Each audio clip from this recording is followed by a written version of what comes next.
Hello everyone, welcome to Team WS channel. And in this video I'll show you how to fix iPhone keyboard slow and laggy in Notes and iMessage app after iOS 14 update. So first of all, go to Settings. Next find and tap on General. Now scroll down the screen to bottom and tap on Reset. Here tap on Reset Keyboard Dictionary.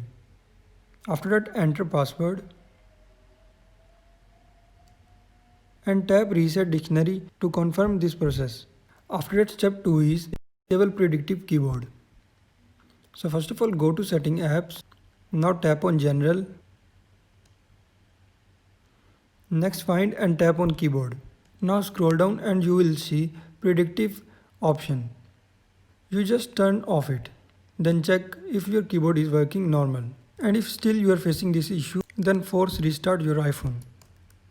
So I hope this video helps you out, and if you like this video then hit like button, and also don't forget to subscribe Team WS channel for more videos. Thank you for watching.